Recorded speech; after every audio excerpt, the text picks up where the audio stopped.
जय श्री कृष्णा दोस्तों। और आप लोगों का बहुत बहुत स्वागत है। आज ये सेशन का हम तीसरा अध्याय कर रहे हैं श्रीमद् भगवद गीता का, और कर्म योग का रहस्य और हमारे व्यवहारिक जीवन में इसकी क्या उपयोगिता है। भगवद गीता एक ऐसी किताब है दोस्तों जो कि आज भी प्रासंगिक है और हमारे जीवन में, हमारे डे टू डे लाइफ में बहुत ही ज़्यादा ये प्रभावित करती है।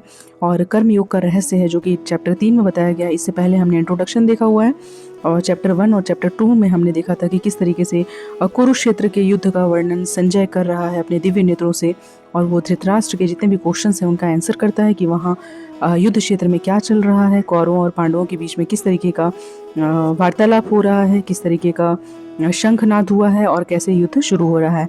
इसी बीच में अर्जुन असमंजस में है क्योंकि वो अपने जो परिवारजन हैं उनके विरुद्ध हथियार नहीं उठाना चाहते, और वो युद्ध क्षेत्र से मतलब युद्ध क्षेत्र में एक्टिवली पार्टिसिपेट नहीं करना चाह रहे हैं, अपने हथियारों को रख दिए हैं। ऐसे में श्री कृष्ण उन्हें ज्ञान देते हैं और उन्हें आत्मा और परमात्मा की बात बताते हैं कि ये जो सारा शरीर है हमारा, वो सिर्फ ऊपरी कवच है, और आत्मा जो है वो सदैव अमर रहती है, निरंतर अनवरत आदि अनादि काल से जो है ये जन्म लेते आई है, न कभी इसकी मृत्यु होती है, न कभी ये पुनर्जन्म लेती है। तो इस तरीके के असमंजस से श्री कृष्ण उनको निकालने का प्रयास करते हैं। और इसी बीच हम ये देखते हैं कि सारे चैप्टर्स में चैप्टर 1 के बाद जहाँ पे सारे परिवार के लोग हैं, इसके बाद सिर्फ और सिर्फ श्री कृष्ण और अर्जुन के बीच में संवाद होता है, क्योंकि अर्जुन का प्रेम जो है वो, अनुराग जो है वो श्री कृष्ण के प्रति है। यानी जब भी हम ईश्वर के प्रति अपना प्रेम व्यक्त करते हैं तो कृष्ण हमें क्या करते हैं, मार्गदर्शन देते हैं। तो श्री कृष्ण एक सारथी हैं यहाँ पे अर्जुन के, और हमारे जीवन के भी सारथी हम इन्हें बना सकते हैं। तो हम शुरू करते हैं दोस्तों हमारा जो है अध्याय 3, जिसमें कि पहला जो श्लोक है, जयसि चेत कर्मणे अस्ते मता बुद्धि जनार्दन तत्कीन कर्मणि घोरे माम नियोजयसि केशव। अर्जुन ने कहा कि हे जनार्दन, हे केशव, यदि आप बुद्धि को सकाम कर्म से श्रेष्ठ समझते हैं तो फिर आप मुझे इस घोर युद्ध में क्यों लगाना चाहते हैं। तो हमने देखा था कि श्री कृष्ण भगवान पिछले अध्याय में अपने घनिष्ठ मित्र जो है अर्जुन को वो संसार के शोक सागर से उबरने के लिए उद्देश्य से आत्मा के स्वरूप का विशद वर्णन करते हैं कि आत्मा का स्वरूप कैसा है, और आत्म साक्षात्कार के लिए हमें कृष्ण भावना अमृत का कृष्ण भावना अमृत को धारण करना होगा। और कभी कभी हम कृष्ण भावना अमृत को भूल से जड़ता समझ लेते हैं, और ऐसी भ्रांत धारणा करने वाला मनुष्य जो है भगवान कृष्ण के नाम जप के द्वारा पूर्णतया कृष्ण भावना भावित होने के लिए प्रायः एकांत स्थान में चले जाता है। लेकिन यहाँ पे ये बताते हैं श्री कृष्ण की एकांत स्थान में ही कृष्ण नाम जाप करना ठीक नहीं है, जिससे कि अबोध जनता न केवल सस्ती प्रशंसा प्राप्त हो सकेगी। अर्जुन को श्री कृष्ण भावना अमृत या बुद्धि योग ऐसा लग रहा है मानो सक्रिय जीवन से संन्यास ले लो और एकांत स्थान में तपस्या का अभ्यास करना हो। दूसरे शब्दों में कृष्ण भावना अमृत को बहाना बनाकर वो युद्ध से अपना जी छुड़ाना चाह रहा था। कौन? अर्जुन। किंतु एक निष्ठ शिष्य होने के नाते उसने यह बात अपने गुरु के समक्ष रखी और कृष्ण से सर्वोत्तम कार्य विधि के बारे में विषय में प्रश्न किया। तो उत्तर में क्या कहते हैं भगवान ने इस तृतीय अध्याय में कर्म योग के बारे में बताया है। मतलब कि आपको एकांत में जाकर के कहीं तपस्या या सारा कार्य छोड़ करके कुछ करने की आवश्यकता नहीं है, बल्कि अपने कार्य को करते हुए कर्म योग के बारे में यहाँ पे बताया गया है कि प्रत्येक व्यक्ति को ना प्रकृति से अर्जित गुणों के अनुसार विवश होकर कर्म करना पड़ता है। अतः कोई भी व्यक्ति एक क्षण भर के लिए भी बिना कर्म किए नहीं रह सकता। आत्मा का स्वभाव है कि वह सदैव क्या रहता है, सक्रिय रहता है, और आत्मा की अनुपस्थिति में भौतिक शरीर हिल भी नहीं सकता।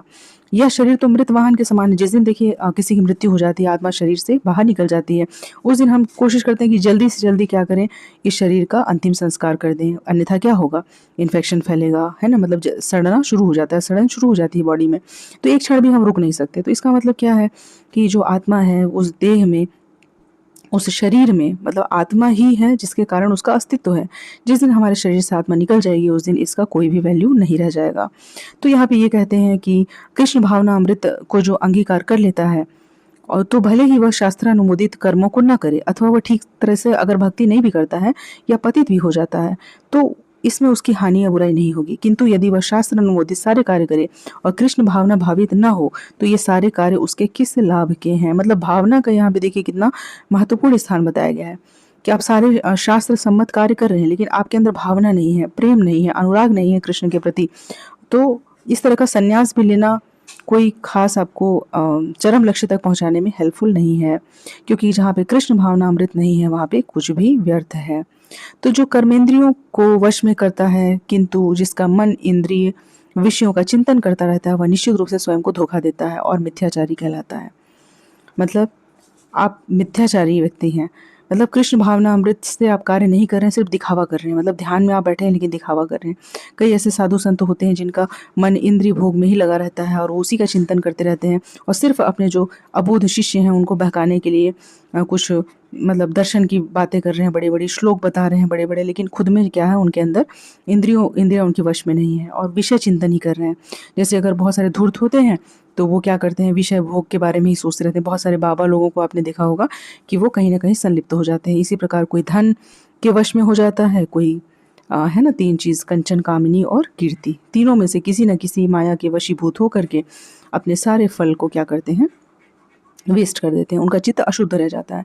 तो यहाँ पे कर्मेंद्रियों को वश में करने को ज़्यादा महत्वपूर्ण बताया है श्री कृष्ण ने। और जहाँ हम देखते हैं कि कोई निष्ठावान व्यक्ति अपने कर्म के द्वारा अगर कर्मेंद्रियों को वश में करने का प्रयत्न करता है और बिना किसी आसक्ति के कर्मयोग प्रारंभ करता है तो वह अति उत्कृष्ट है।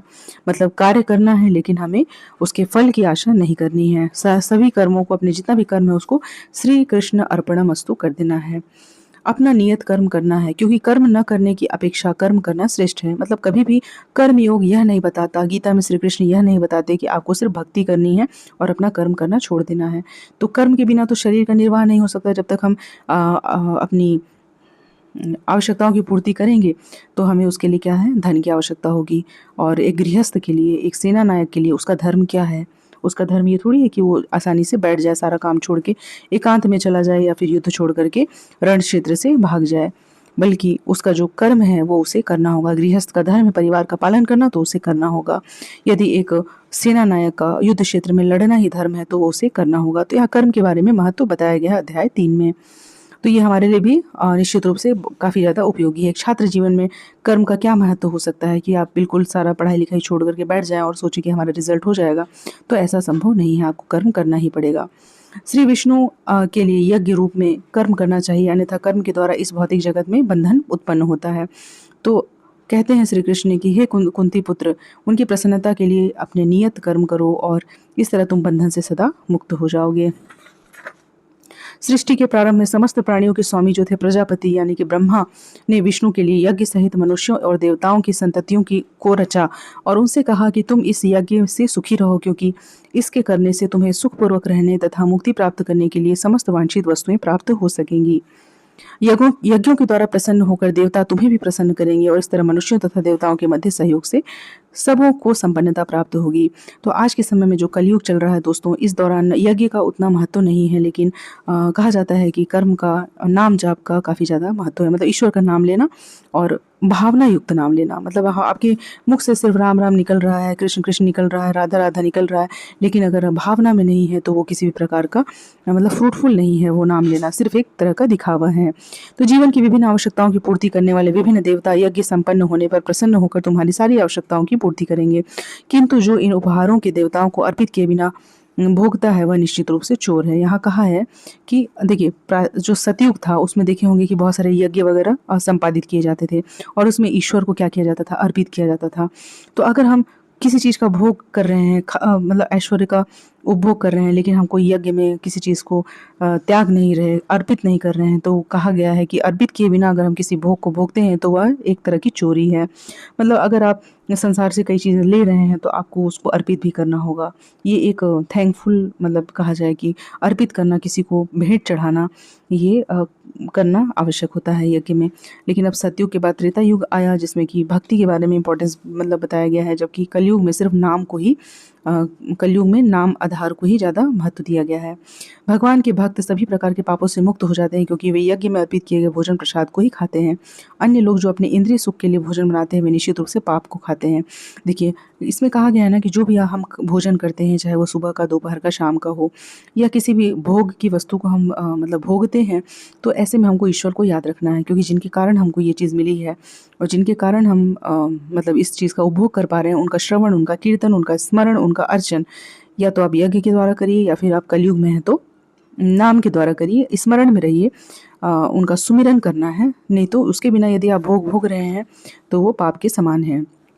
सारे प्राणी देखिए दोस्तों अन्न पर ही आश्रित हैं, जो कि वर्षा से उत्पन्न होता है, और वर्षा यज्ञ संपन्न करने से होता है, और यज्ञ नियत कर्मों से उत्पन्न होता है। इस तरीके का बताया गया है इसमें कि यज्ञ एक ऐसी विधि होती है, इससे क्या होता है, शरीर का आध्यात्मिक पोषण होता है।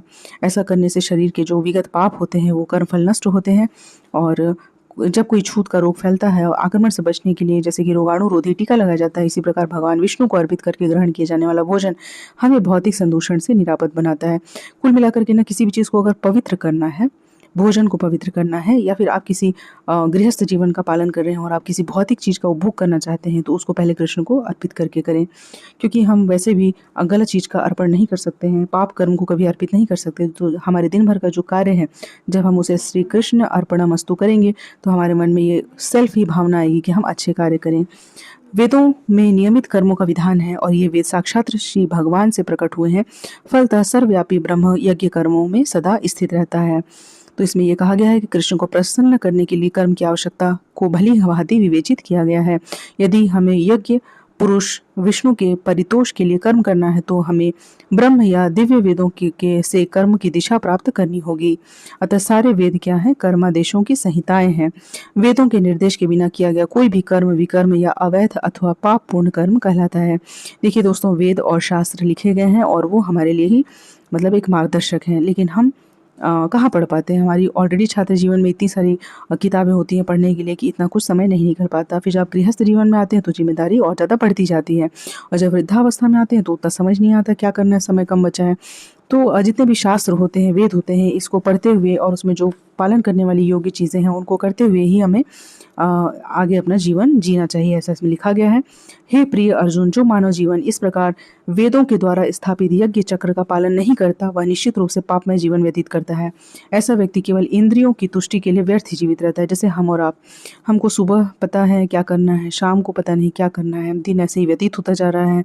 दिन महीनों में बदलता है और महीने साल में बदलते जाते हैं।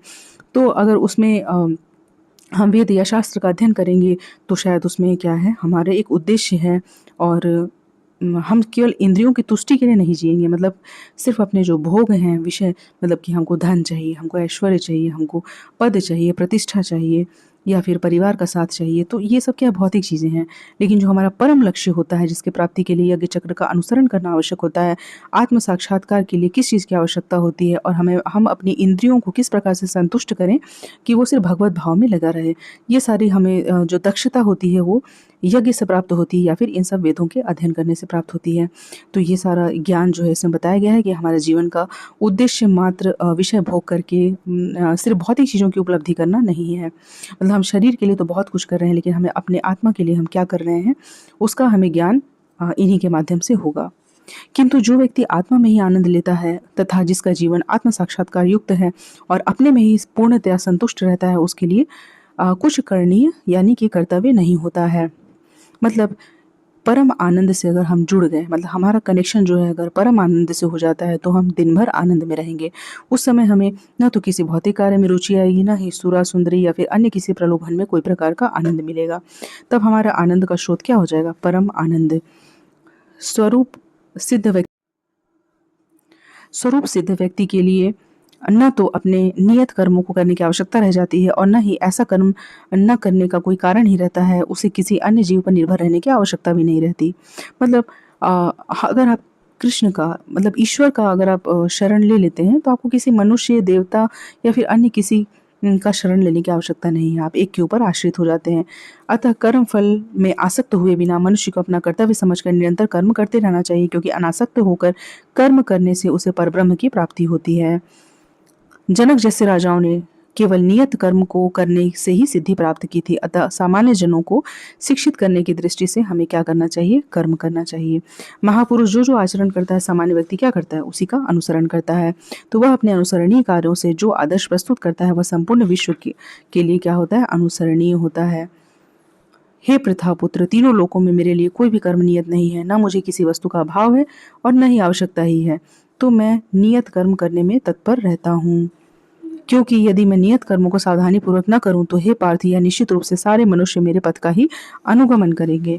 मतलब ईश्वर को भी क्या है, एक नियत रूप से कर्म करने की आवश्यकता है, तभी तो जो सामान्य जन है उसका अनुसरण कर पाएंगे। यदि मैं नियत कर्म न करूं, तो सारे लोग क्या हो जाएंगे, नष्ट हो जाएंगे। तब मैं अवांछित जन समुदाय को उत्पन्न करने का कारण हो जाऊंगा और इस तरह से संपूर्ण प्राणियों की शांति का विनाशक बनूंगा। जिस प्रकार अज्ञानी जन फल की आसक्ति से कार्य करते हैं, उसी तरह विद्वान जनों को चाहिए कि वे लोगों को उचित पथ पर ले जाएं और अनासक्त रह करके कार्य करें। अनासक्त मतलब फल की इच्छा बिना करते हुए हमको कार्य में संलग्न रहना है। तो विद्वान व्यक्ति को चाहिए कि वह सकाम कर्मों से में आसक्त अज्ञानी पुरुषों को कर्म करने से रोके नहीं, ताकि उनके मन विचलित न हो, अपितु भक्ति भाव से कर्म करते हुए वह उन्हें सभी प्रकार के कार्यों में लगाए, जिससे कि कृष्ण भावनामृत का क्रमिक विकास हो सके।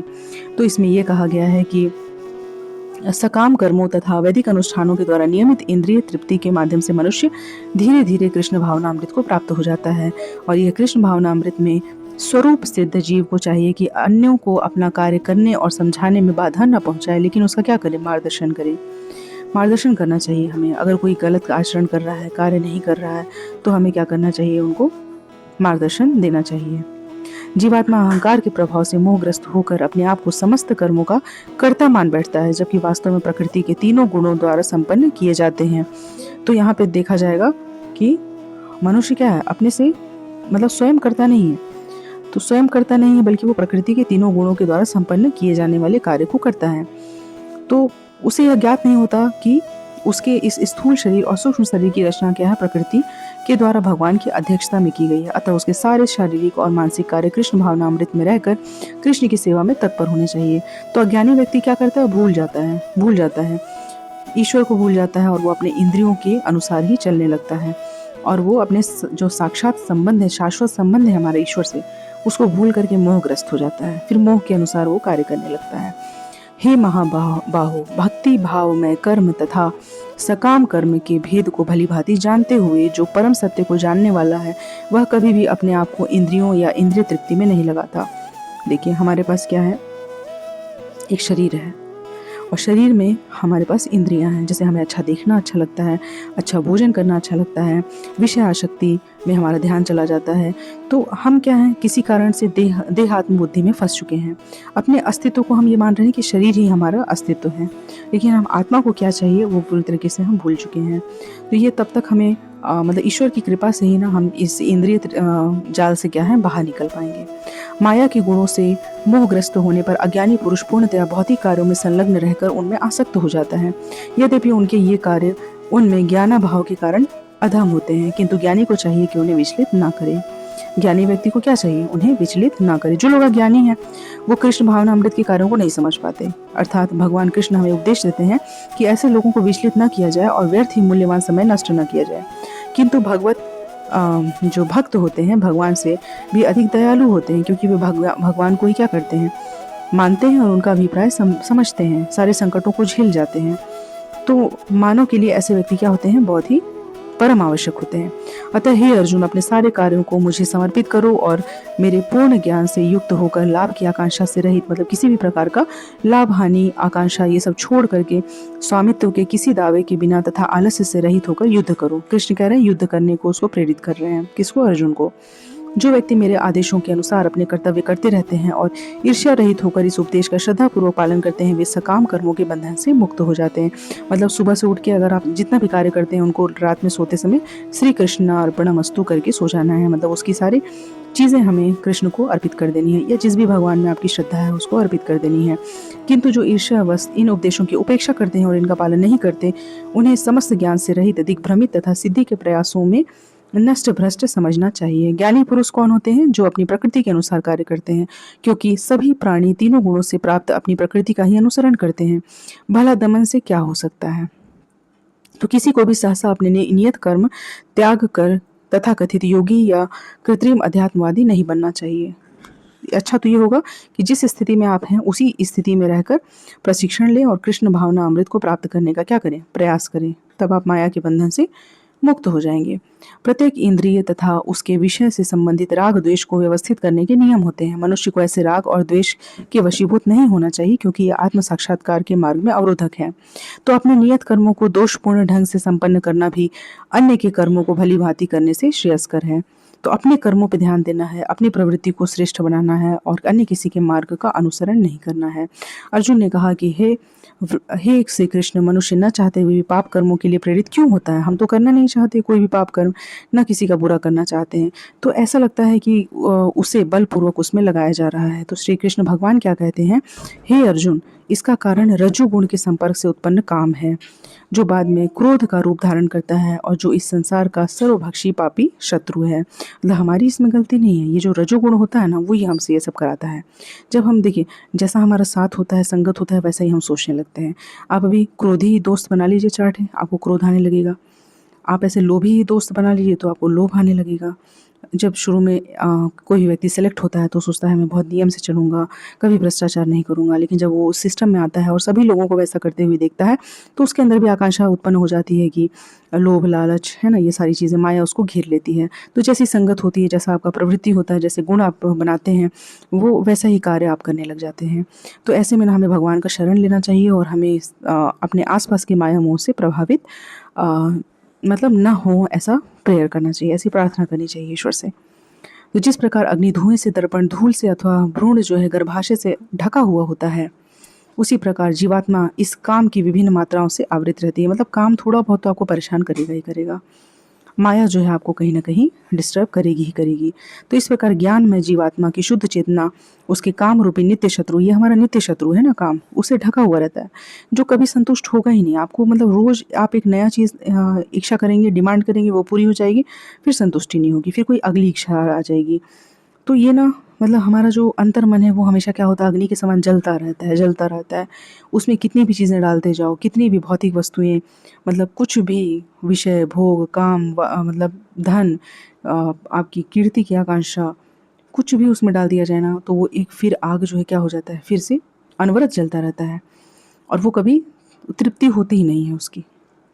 इंद्रियां, मन तथा बुद्धि इस काम के निवास स्थान है। कहाँ कहाँ हमारा मतलब काम निवास करता है, तो इंद्रियों में, मन में, बुद्धि में, और इनके द्वारा यह काम जीवात्मा के वास्तविक ज्ञान को ढक देता है और उसे मोहित कर लेता है। हम सोचते हैं कि यही क्या है, हमारे लिए सर्वश्रेष्ठ है, इससे अच्छा तो कोई हो ही नहीं सकता। अगर धन की आकांक्षा हो तो लगता है ये मिल जाता बस, इसके बाद तो हमें कुछ नहीं चाहिए। तो कंचन, फिर कामिनी। कामिनी, अगर आपको विषय आसक्ति किसी से हो जाए तो उससे अच्छा व्यक्ति कोई लगेगा ही नहीं, या उससे अच्छी कोई विषय वस्तु लगेगी ही नहीं। फिर कीर्ति, कीर्ति की आकांक्षा, पद प्रतिष्ठा, ये पद मिल जाए, वो पद मिल जाए, उससे बड़ा हमें कुछ लगेगा ही नहीं लगेगा। इसलिए हे भरतवंशियों में श्रेष्ठ अर्जुन, प्रारंभ से ही इंद्रियों को वश में करके इस पाप के महान प्रतीक मतलब काम का दमन करो और ज्ञान तथा आत्म साक्षात्कार के इस विनाशकर्ता का वध करो। मतलब हमें इतना स्ट्रांग बनना है, अपनी इच्छा शक्ति को इतना प्रबल करना है कि हम इसे क्या करें, वध कर सकें इसका। क्योंकि जो ईश्वर के शरण में होता है वो बहुत शक्तिशाली होता है, उसके अंदर पावर होती है, उसके अंदर इच्छा शक्ति होती है। वो साधारणतः किसी भी विषय, काम, भोग, आसक्ति में ऐसा नहीं कि जो जिधर चलाए उधर चल जाए। उसके अंदर खुद की इतनी इच्छा शक्ति होनी चाहिए कि आपके सामने अगर कोई खराब कर भी रहा है तो आप वहाँ से निकल लें, उसी में बह करके हमें भी वही भेड़ चाल नहीं चलना है। तो कर्मेंद्रियां जड़ पदार्थ की अपेक्षा श्रेष्ठ हैं, मन इंद्रियों से बढ़कर है और बुद्धि मन से भी उच्च है, क्योंकि वह आत्मा से भी बढ़कर है। मतलब देखिए, विवेक, विवेक अगर आपके पास होगा तो आपको अच्छा बुरा, अपना अच्छा सोचना, अपना बुरा सोचना, क्या सही है क्या गलत है, इसके बीच में डिफ्रेंशिएट कौन करेगा, विवेक या बुद्धि। तो हमें जो सर्प के समान इंद्रियां हैं, जो अत्यंत बलिष्ठ हैं, उससे हमें अगर लड़के निकलना है तो हमें इसका साथ लेना पड़ेगा। हमारे जो चलायमान मन है उसके कारण हमें हमेशा नीचा गिरने की संभावना बनी रहती है, तो उसे हमें हराना होगा और हमें इंद्रियों का स्वामी बनना होगा। इस प्रकार हे महाबाहु अर्जुन, अपने आप को भौतिक इंद्रियों, मन तथा बुद्धि से परे जानकर मन को सावधान करो और आध्यात्मिक बुद्धि को स्थिर करके आध्यात्मिक शक्ति के द्वारा इस काम रूपी दुर्जय शत्रु को जीतो। तो भगवत गीता का हम 3य अध्याय पढ़ रहे थे और इसमें निष्कर्ष यही निकलता है कि जो मनुष्य है वो शून्यवाद को चरम लक्ष्य न मानकर अपने आप को भगवान का शाश्वत सेवक समझते हुए कृष्ण भावना अमृत में प्रवृत्त हो। भौतिक जीवन में मनुष्य काम तथा प्रकृति पर प्रभुत्व पाने की इच्छा से प्रभावित होता है। प्रभुत्व और इंद्रिय तृप्ति की इच्छाएं एक बुद्धिजीवी का परम शत्रु है, किंतु कृष्ण भावना अमृत की शक्ति से मनुष्य इंद्रिय, मन, बुद्धि सबको क्या कर सकता है, नियंत्रित कर सकता है। अगर आप सोचोगे ना कि आप अकेले लड़ लोगे, अरे कोई भी भावना आ जाए, मैं तो किसी से हारने वाला नहीं हूँ या हारने वाली नहीं हूँ, तब तो आप सबसे ज़्यादा हारोगे, माया आपको कहीं न कहीं गिरा देगी। इसलिए मनुष्य को सहसा अपने नियत कर्मों को बंद करने की आवश्यकता नहीं है, अपितु धीरे-धीरे ना कृष्ण भावनामृत का विकास करना है। जब भी वो कोई काम कर रहे हैं तो आप एकदम सुमिरन में रखिए, ईश्वर को याद रखिए। भौतिक इंद्रियों तथा मन से प्रभावित हुए बिना अपने शुद्ध स्वरूप के प्रति लक्षित स्थिर बुद्धि से दिव्य स्थिति को प्राप्त हुआ जा सकता है। यही इस अध्याय का सारांश है दोस्तों। और सांसारिक जीवन की जो अवस्था है उसमें दार्शनिक चिंतन तथा यौगिक आसनों के अभ्यास से इंद्रियों को वश में करने के कृत्रिम प्रयासों से आध्यात्मिक जीवन प्राप्त करने में सहायता नहीं मिलती। उसे श्रेष्ठ बुद्धि के द्वारा कृष्ण भावनामृत में प्रशिक्षित होना चाहिए। तो कुल मिलाकर के इसमें यह कहा गया है कि पहली चीज़ तो आपको एकांत में जाने की आवश्यकता नहीं है। अपने सारे कर्म को करते हुए ईश्वर को याद करना है और सारे कर्मों को क्या करना है, ईश्वर को अर्पित कर देना है। तो जब आप कृष्ण प्रेम भावना मतलब ईश्वर से प्रेम करेंगे तो आपको वो सारी चीज़ों से बाहर निकाल लेंगे दोस्तों। तो ये अध्याय 3 था। अध्याय 3 यहाँ पे समाप्त होता है दोस्तों। बताइएगा कैसा लग रहा है। और बहुत सारी ज्ञान की बातें यहाँ पे कही गई हैं। हो सकता है कि बहुत अच्छे से मैं इसको मतलब नहीं बता पा रही हूँ कहीं-कहीं, क्योंकि हमारी भी एक लिमिटेशन होती है। बहुत सारे ज्ञानी विद्वान लोगों ने अलग-अलग तरीके से इसका अनुवाद किया है, इसको बताने की कोशिश की है और ये मेरा बहुत ही तुच्छ प्रयास है दोस्तों। तो सुनने के लिए बहुत-बहुत धन्यवाद। नमस्कार।